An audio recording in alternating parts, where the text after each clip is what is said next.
Hello student, आज हम class 12 RBSC का चैप्टर नंबर 3 देखेंगे जिसका नाम है मैट्रिक्स। और मैट्रिक्स से हमारे पास में 3 नंबर के क्वेश्चन आते हैं, जिसमें 1 नंबर में तो एक क्वेश्चन आता है और 2 नंबर का एक क्वेश्चन आता है। ठीक है, तो यहाँ मैंने बुक्स के पूरे टॉपिक लिखे हैं, 1 बाय 1 हम डिस्कस करेंगे। पहले नंबर पे डेफिनेशन लिखी है और डेफिनेशन को मैंने इधर लिख दिया, अपनी बुक में है नहीं। तो डेफिनेशन क्या है देखिए, एक आयताकार या वर्गाकार विन्यास एरे है ना। आयताकार या वर्गाकार को विन्यास होगा, किस टाइप से होगा देखो, जो भी मैट्रिक्स होती है उसको हम कैपिटल लेटर से डिनोट करते हैं ना। ए हो सकता है, बी हो सकता है, अल्फाबेट में कोई सा भी अक्षर हो उसको कैपिटल से डिनोट करते हैं। मैंने ए से डिनोट किया। और आयताकार विन्यास कैसे, सपोज ऐसा हो सकता है या वर्गाकार हो सकता है, कैसा भी एक विन्यास होगा। तो क्या कह रहा है, आयताकार या वर्गाकार विन्यास जिसमें पंक्तियों और स्तंभों में किसी निश्चित क्रम में व्यवस्थित संख्याएं लिखी हो। इनके अंदर पंक्तियों और स्तंभों में निश्चित संख्याएं लिखी होगी। अब देखो ऐसा समझो आप, जैसे लिखा है 1 2 3 4 5 6 7 8 9। देखिए ऐसे डिनोट किया और इस प्रकार के सिंबल में मैंने कुछ नंबर लिखे। और कैसे लिखे, तो यहाँ मैंने 1 2 3 4 5 6 7 8 9 लिख दिया। ठीक है, तो ये जो नंबर लिखे हैं मैंने, ये जो नंबर लिखे हैं इनको बोलते हैं एलिमेंट्स। इनको क्या बोलते हैं, एलिमेंट्स या अवयव। एलिमेंट्स या अवयव क्या बोलते हैं, अवयव कहते हैं। ठीक है, और यहाँ पर ये जो अपने को आडी लाइन दी हुई है ना, आडी लाइन जो दी हुई है इसको बोलते हैं रो, R1 R2 और ये R3। ठीक है, ये जो लाइन दी हुई है हमें, ये इसको बोलते हैं R1 R2 R3। और ये जो ऊपर लाइन दी गई है इसको बोलते हैं C1 C2 C3, यानी कॉलम फर्स्ट, कॉलम सेकंड और कॉलम थर्ड। ठीक है, और यहाँ पर कुछ लिखते हैं हम, वो अभी बताऊंगा कि यहाँ पर क्या लिखते हैं और किस टाइप से लिखते हैं, क्या मैटर करता है वो अभी हम देखेंगे। तो आप सिर्फ इतना सा समझिए कि ये जो नंबर लिखे हुए ये किसी ना किसी, यहाँ पर एक वर्ड लिखा है मैंने, क्रम में व्यवस्थित होते हैं, किसी ना किसी क्रम में व्यवस्थित होते हैं। तो ये आपको बताया मैंने सिंपल, इसकी डेफिनेशन क्या होती है। नेक्स्ट नंबर पर हमने अपने पास में आव्यूह का क्रम यानी ऑर्डर ऑफ मैट्रिक्स। तो ऑर्डर ऑफ मैट्रिक्स क्या होती है, देखिए पहले इसको उतार लीजिए आप। नेक्स्ट टॉपिक है अपना स्टूडेंट ऑर्डर ऑफ मैट्रिक्स। और ऑर्डर ऑफ मैट्रिक्स यानी आव्यूह का क्रम। अच्छा, आव्यूह का क्रम क्या होता है, ऑर्डर क्या होता है, इसके लिए मैं यहाँ पे एक एग्जांपल लिख रहा हूँ। देखिए ए इक्वल टू, मैंने कोई मैट्रिक्स लिखी, जैसे मैंने लिखा यहाँ पर 1 2 3 4 5 6 7 8 और 9। ये मैंने एक मैट्रिक्स लिखी। ठीक है, अब मैं ये पूछूं कि ये जो 2 है ये कहाँ पर है, इसका एड्रेस क्या है। तो ये इसका एड्रेस देने के लिए हम पढ़ेंगे क्या, ऑर्डर ऑफ मैट्रिक्स। और इसके लिए मैं आप यहाँ पर इसका रिप्रेजेंटेशन भी देखेंगे। पहले एक चीज़ देख लेते हैं, जैसे मैंने यहाँ लिखा ए ए ए, यहाँ भी ए ए ए लिखा और यहाँ भी ए ए ए लिखा। अभी अपन ने थोड़ी देर पहले समझा कि ये जो होती है अपने पास में, ये क्या होती है, रो होती है ना। और ये वाली ये R1 होती है, ये R2 होती है और ये क्या होती है, R3 होती है। ये हमने अभी थोड़ी देर पहले देखा। और ये जो होते हैं ये क्या होते हैं, कॉलम होते हैं। ये C1 होता है, ये C2 और ये C3 कॉलम होता है। ठीक है, लेकिन अब देखिए ये अपनी जगह पर है, इसका एड्रेस कौन देगा। देखो यहाँ पर होता है 1 1, यानी पहली रो और पहले कॉलम का एलिमेंट। ये होता है पहली रो और दूसरा कॉलम, ये है पहली रो और तीसरा कॉलम। देखिए आप, पहली रो देखिए और उसका सेकंड कॉलम, आ रही बात समझ में। देखो पहली रो और तीसरा कॉलम, क्लियर है। इसी प्रकार यहाँ लिखेंगे 2 1, यानी कि दूसरी रो का पहला कॉलम, यानी ये पहले वाला रो को प्रेजेंट कर रहा है और ये दूसरा वाला जो है ये कॉलम को प्रेजेंट कर रहा है, रिप्रेजेंट कर रहा है। ठीक है, तो यहाँ पर कितना लिखेंगे 2 2 और यहाँ पर 2 3 लिखेंगे। इसी प्रकार यहाँ पर 3 1 3 2 और यहाँ पर 3 3 लिखेंगे। क्लियर बात है। तो यहाँ पर अगर मुझसे कोई ये पूछे कि 2 2 एलिमेंट बताइए इस वाली मैट्रिक्स का, तो हम क्या करेंगे, सीधा जाएंगे, कौन है 5, 2 2 एलिमेंट ये होगा। हम चेक करेंगे क्या, दूसरी रो का दूसरा कॉलम, दूसरी रो का दूसरा कॉलम कौन है, 5 है। तो इस प्रकार से क्या होगा, ये हमारा ऑर्डर होगा। अब ये क्या है, 3 × 3 की, देखो 3 कॉलम है और 3 रो है, यानी नंबर ऑफ रो कितना 3, नंबर ऑफ रो कितना 3 इंटू नंबर ऑफ कॉलम कितना 3, यानी 3 × 3 की मैट्रिक्स है ये।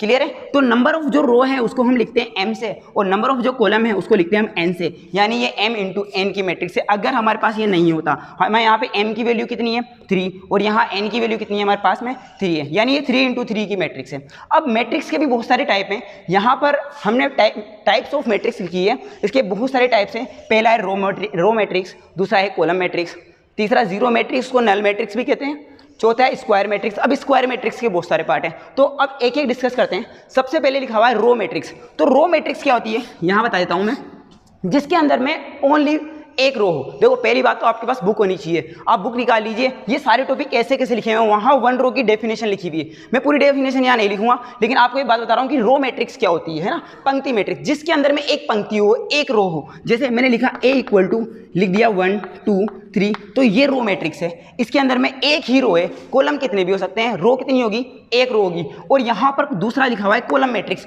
कॉलम मैट्रिक्स क्या होती है, अच्छा रो मैट्रिक्स और भी कितने भी एलिमेंट्स होते हैं, जैसे एक और रो मैट्रिक्स का एग्जांपल ले लेते हैं, जैसे लिखा 6, जैसे लिखा आपने 6 7 8 9, इनके बीच में कोमे नहीं लगेंगे, ठीक है ना, ये क्या है, ये मैट्रिक्स है। और इसको इस बॉक्स में ही लिखते हैं, ऐसा नहीं है बहुत सारे बच्चे ये बॉक्स लगा दिया, ऐसा नहीं है। उसने कहा ही ये है कि आपने जो डेफिनेशन देखी थी उसने कहा था कि सुव्यवस्थित क्रम है ना, तो वहां पर एक ऐसा क्रम होना चाहिए, ठीक है। दूसरा अपने पास में क्या टॉपिक दिया हुआ है, कॉलम मैट्रिक्स। और कॉलम मैट्रिक्स में क्या है, कॉलम मैट्रिक्स जिसमें एक कॉलम हो, जिसमें क्या हो, एक ही कॉलम हो, जैसे 1 2 3 एक ही कॉलम है, रो और भी हो सकता है। अच्छा इसका ऑर्डर बताइए आप, देखो रो एक है, रो और कॉलम कितने 3, तो 1 × 3 की हो गई, ठीक है। इसका ऑर्डर बताइए 1 2 3 4, तो आर तो कितना है 1 और कॉलम कितना है 3। देख लीजिए रो एक है और कॉलम कितना है C1 C2 C3 C4 है ना, तो कितना है, सॉरी 1 × 4 है, कितना है इसका ऑर्डर, 1 × 4 इसका ऑर्डर है। इसका कितना होगा, इसका चेक करो आप, देखो रो कितनी है 1 2 3, रो तो है 3, नंबर ऑफ रो कितने हैं 3 है, और यहाँ कॉलम कितना है हमारे पास 1 है। मैंने यही कहा यहाँ पर पंक्ति में आपको एक बात बताई कि जिसके अंदर में एक रो हो, एक पंक्ति हो, तो वो क्या होगी हमारे पास, पंक्ति मैट्रिक्स होगी, यानी कि पंक्ति अवयवी होगी। और रो कॉलम में क्या होगा, जिसके अंदर एक कॉलम हो वो क्या होगा, हमारी कॉलम मैट्रिक्स होगी, ठीक है। तो यहाँ देख लीजिए आप कॉलम 1 है, यहाँ पर देख लीजिए आप रो 1 है, यहाँ पर भी रो 1 है, तो ये दोनों डेफिनेशन क्लियर हो गई। रो मैट्रिक्स का मतलब क्या है, जिसके अंदर एक रो हो, रो मैट्रिक्स, और जिसके अंदर एक कॉलम हो, कॉलम मैट्रिक्स, क्लियर है। अब नेक्स्ट है अपने पास में जीरो मैट्रिक्स। देखिए जीरो मैट्रिक्स का मतलब क्या है, जीरो को हम ओ से डिनोट करते हैं। नेक्स्ट टॉपिक है अपने पास में जीरो मैट्रिक्स या नल मैट्रिक्स। देखिए स्टूडेंट, जीरो मैट्रिक्स को हम ओ से डिनोट करेंगे और इसके जो एलिमेंट होंगे वो सारे एलिमेंट जीरो होंगे, है ना, जितने भी एलिमेंट होंगे वो क्या होंगे, जीरो होंगे, ठीक है। और एक बात ध्यान रहे कि जीरो मैट्रिक्स जो है वो स्क्वायर मैट्रिक्स नहीं है। अभी मैं आपको बताऊंगा स्क्वायर मैट्रिक्स क्या है, ठीक है। बहुत सारे बच्चे स्क्वायर मैट्रिक्स में जीरो मैट्रिक्स को डालते हैं, जीरो मैट्रिक्स ना स्क्वायर मैट्रिक्स में नहीं आती है, ठीक है। तो ये जो अपन ने मैट्रिक्स बनाई है, ये पूरे इसके एलिमेंट क्या है, 0 0 एलिमेंट है, और ये 3 × 3 की है, यानी कि इसमें रो भी कितने हैं 3 है और कॉलम भी कितने हैं 3 है। आपको ये दिखाना नहीं है R1 R2 R3 करके, C1 C2 C3 करके, और बहुत सारी जगह तो हमें ऑर्डर भी नहीं लिखना है। मैं बताऊंगा आपको ऑर्डर कहाँ लिखना है और कहाँ नहीं लिखना है, ऐसा नहीं सारे क्वेश्चन में अपन ने ऑर्डर लिख दिया, ठीक है। तो ये होगी जीरो मैट्रिक्स। नेक्स्ट हमें क्या दिया हुआ है, स्क्वायर मैट्रिक्स। देखिए स्क्वायर मैट्रिक्स क्या होती है, स्क्वायर मैट्रिक्स का सिंपल सा फंडा है कि m × n होगा, यानी कि number of row is equal to number of column. बात को समझना, जैसे मैंने कोई भी मैट्रिक्स लिखी, जैसे मैंने लिखा 1 2 3 4, तो यहाँ पर आप एक चीज़ नोट कीजिए, जितने रो हैं, जैसे R1 R2 और यहाँ क्या है C1 C2 है ना, तो जितने रो हैं यानी कि नंबर ऑफ रो कितने हैं 2, और नंबर ऑफ कॉलम भी कितने हैं 2, यानी कि रो यानी m इक्वल टू अगर n है, number of row equal to number of column, दोनों इक्वल है, तो वो हमारी स्क्वायर मैट्रिक्स होगी। बात समझ में आई।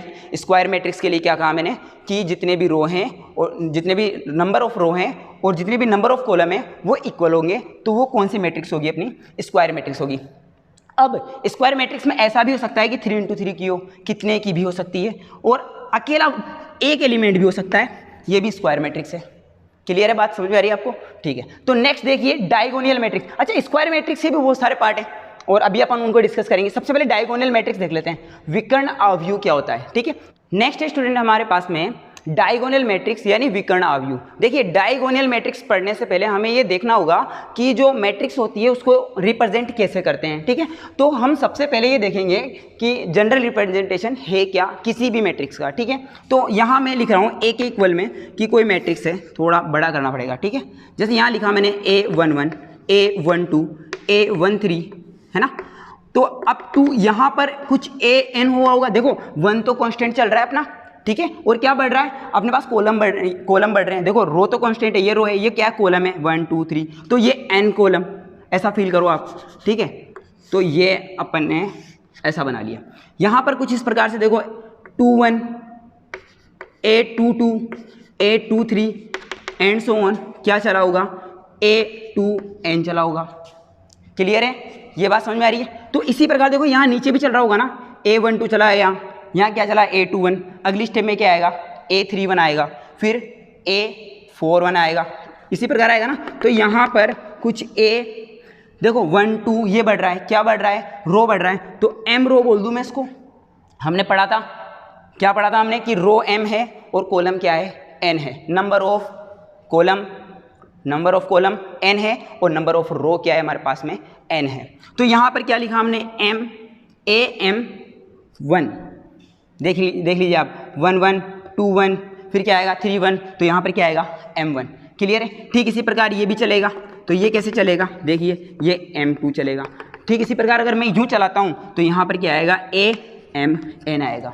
बात समझ में आ रही है, यहाँ तक समझ में आया। मैंने कुछ नहीं किया, मैंने सिर्फ इतनी सी बात कही है, यहाँ लिखा A11 A12 A13 and so on 1N A1N। Clear है।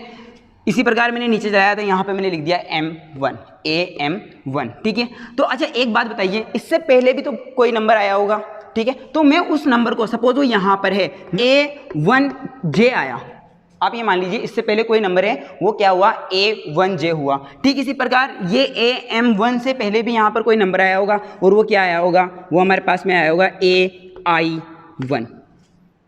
देख लीजिए मैंने यहाँ लिखा I का मतलब क्या है और J का मतलब क्या है समझिए आप। यहाँ पर 1 का मतलब तो है रो और J का मतलब क्या है हमारे पास में कॉलम। ये नंबर ऑफ कॉलम ही है जो चल रहे हैं, ये क्या है नंबर ऑफ कॉलम है। और यहाँ पर ये जो अपन ने लिखा है इसमें देखो यहाँ A11 लिखा था तो पहली रो पहला कॉलम, यहाँ पर 21 लिखा तो क्या दूसरी रो पहला कॉलम। ठीक है। तो यहाँ पर i3 रो है ना, i3 रो समझते हो ना, जैसे अपन लिखते हैं 10th या 10वीं है ना, तो इसी प्रकार यहाँ पर AI1। ठीक है।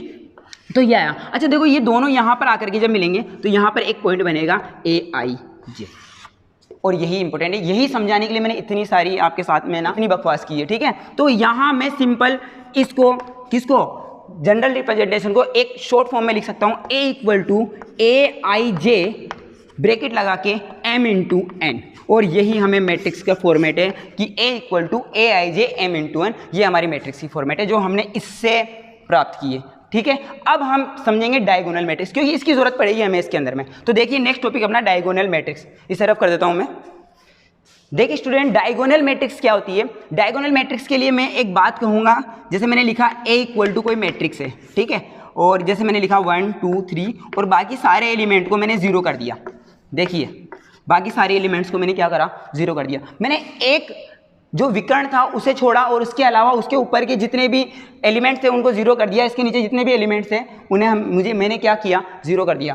तो यहाँ पर इस एक को इसको छोड़कर इस एक विकर्ण को छोड़कर सारे एलिमेंट को क्या किया हमने 0 कर दिया। इसे हम बोलते हैं डायगोनल मैट्रिक्स, जिसके अंदर में मुख्य विकर्ण। अच्छा यही विकर्ण क्यों लिया, ये बात जरूरी है समझना। भाई विकर्ण तो ये भी होता है, बहुत सारे बच्चे हैं हमारे पास, सर ये भी तो विकर्ण होता है, इसको कर दो बाकी 0 कर दो। ऐसा नहीं है, इसके अंदर क्या है, ये जो है ना, ये जो यानी कि अभी जो मैंने बताया था I = J होना जरूरी है। डायगोनल की डेफिनेशन ही यही है कि I = J होगा वो डायगोनल मैट्रिक्स होगी। कहने का मतलब क्या है, यहाँ पर A11 होगा, यहाँ पर देखो A12 होगा, यहाँ पर A13 होगा नहीं होगा, यहाँ A21 होगा, यहाँ A22 होगा, यहाँ क्या होगा A23 होगा, और इसी प्रकार यहाँ पर A31 A32 और A33 होगा नहीं होगा। इसको इस तरह से बॉक्स में पैक करते हैं, इसको A लिखते हैं, बताया मैंने, और यहाँ क्या लिखते हैं M × N लिखते हैं, यानी कि 3 × 3 लिखते हैं, यही लिखते हैं बेटा, यही लिखते हैं। तो यहाँ एक चीज़ नोट कीजिए आप, इस वाले डायगोनल में यानी इस वाले विकर्ण में I = J है। देखिए 1 1 I = J, 2 2 3 3, इसीलिए इसी डायगोनल को लेंगे हम। ये वाला डायगोनल नहीं ले सकते क्योंकि यहाँ देखो 1 = 3 नहीं है। क्लियर है, बात समझ में आई। तो हम हमेशा ये वाला विकर्ण लेंगे, ये वाला डायगोनल लेंगे, इसे हम बोलते हैं डायगोनल मैट्रिक्स। अब नेक्स्ट देखिए, इसके बाद में हमारे पास में स्केलर मैट्रिक्स। देखो ज्यादा कुछ नहीं, स्केलर मैट्रिक्स ये स्क्वायर मैट्रिक्स का पार्ट है, और जबकि ये डायगोनल मैट्रिक्स भी स्क्वायर मैट्रिक्स का पार्ट है। भाई इसको हम स्क्वायर मैट्रिक्स भी तो बोल सकते हैं कि 3 × 3 क्रम की है, 3 × 3 क्रम की है, तो ये भी स्क्वायर मैट्रिक्स है। यानी कि हम ये कह सकते हैं कि जितनी भी डायगोनल मैट्रिक्स होती है वो स्क्वायर मैट्रिक्स होती है। क्लियर है बात। अब नेक्स्ट जो है हमारे पास में वो है स्केलर मैट्रिक्स, यानी अदिश आव्यूह। अब अदिश आव्यूह में क्या होता है, बस सिंपल सी बात ये याद रखनी है, ये जो हमने डायगोनल के एलिमेंट्स निकाले हैं ये सारे एक समान होंगे। कैसे हो सकता है 3 3 3 हो, 5 5 5 हो, तो अगर ये सारे एलिमेंट्स एक ही हैं, ठीक है, तो उन्हें हम क्या कहेंगे, स्केलर मैट्रिक्स कहेंगे, अदिश कहेंगे। जैसे मैंने 3 3 लिख दिया, तो अब ये कौन सी मैट्रिक्स बन गई, ये बन गई हमारे पास में स्केलर मैट्रिक्स। क्लियर है बात, समझ में आ गई।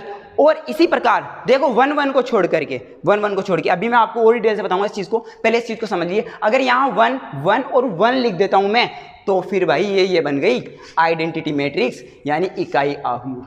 आ रही बात समझ में। यहाँ 1 1 1 अगर आ जाए, 1 1 1 आ जाए, तो उसे हम आइडेंटिटी मैट्रिक्स कहेंगे, यूनिट कहेंगे, इकाई अवयव कहेंगे, उसे हम स्केलर कह भी सकते हैं। लेकिन देखो मैंने यहाँ पर आपको एक बात बताई कि डायगोनल क्या है, स्क्वायर है। मैंने यहाँ पे क्या कहा, डायगोनल मैट्रिक्स एक प्रकार से स्क्वायर मैट्रिक्स है। ठीक इसी प्रकार स्केलर मैट्रिक्स डायगोनल भी है और स्क्वायर भी है। उसी प्रकार आइडेंटिटी जो मैट्रिक्स है, अगर मैं यहाँ 1 लिख देता हूँ तीनों जगह बेटा, अगर यहाँ 1 1 1 लिख दिया, तो एक बात बताओ, ये स्केलर मैट्रिक्स भी तो है। मैंने कहा ना तीनों इक्वल, तीनों सेम नंबर होना चाहिए, तो ये स्केलर मैट्रिक्स भी है, ये डायगोनल मैट्रिक्स भी है और ये स्क्वायर मैट्रिक्स भी है। बात समझ में आ रही है आपको। यही मैं बताना चाह रहा हूं कि जितने भी यहां पर आप चाहो तो शॉर्टकट में लिख सकते हो कि ये स्केलर मैट्रिक्स भी है, इसे क्या कहेंगे, स्केलर मैट्रिक्स भी कहेंगे, और इसे क्या कहेंगे, इसे डायगोनल मैट्रिक्स भी कहेंगे, स्केलर मैट्रिक्स भी कहेंगे। आ रही बात समझ में। और इसको क्या कहेंगे, इसको स्केलर मैट्रिक्स भी कहेंगे, डायगोनल मैट्रिक्स भी कहेंगे, और इसको क्या कहेंगे, और स्क्वायर मैट्रिक्स भी कहेंगे, स्क्वायर मैट्रिक्स भी कहेंगे। आ रही बात समझ में, आ रही बात समझ में। ये इतनी सी बात है, मैंने आपको ये शॉर्टकट में लिख के दिखाया है। नेक्स्ट टॉपिक है हमारे पास में ट्राइंगल ऑफ मैट्रिक्स। अच्छा, ट्राइंगल ऑफ मैट्रिक्स होता क्या है, देखो बिल्कुल शॉर्ट में बता रहा हूँ, ध्यान से देखना। यहाँ लिखा मैंने A इक्वल टू और एक मैट्रिक्स बनाई, ठीक है, और यहाँ पर मैं एलिमेंट्स लिख रहा हूँ पहले की तरह ही, है ना। ये लिखा मैंने 1 2 3 4 5 6 और यहाँ 0 0 0 लिख दिया, है ना।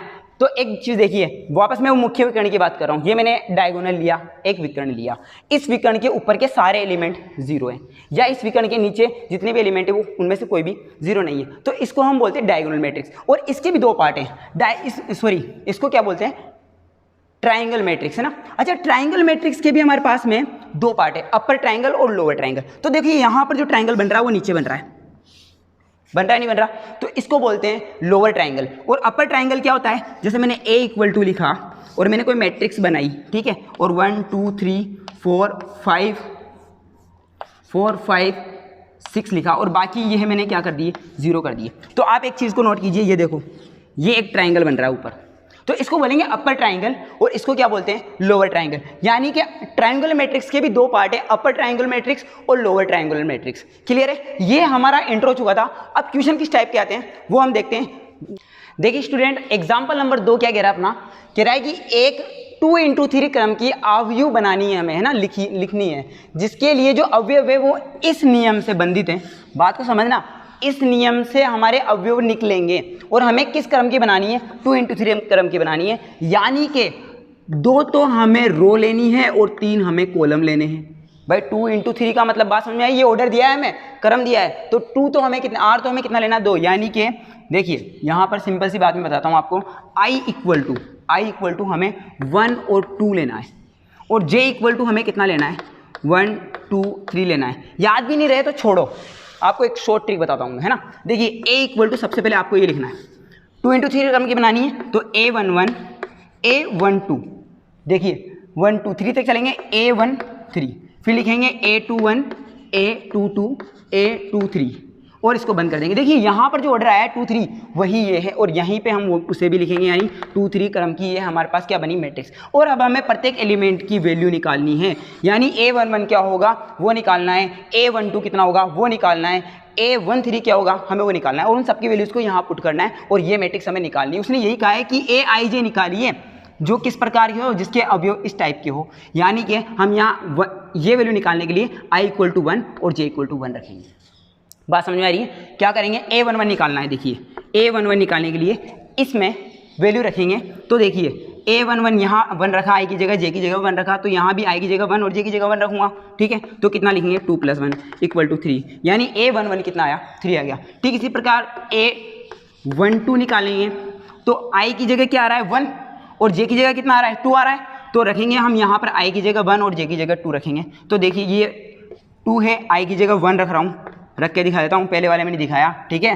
प्लस जे की जगह कितना रखेंगे 2, सोल्व करेंगे 2 1 जा 2 प्लस 2 इक्वल टू कितना आया 4, तो A12 कितना आ गया 4 आ गया। ठीक इसी प्रकार क्या निकालेंगे A13 निकालेंगे, यहाँ निकाल देता हूँ A13, यानी कि I की जगह पे 1 रखूँगा और J की जगह पे कितना पुट करूँगा 3 पुट करूँगा, तो कितना आएगा 2 1 प्लस 3।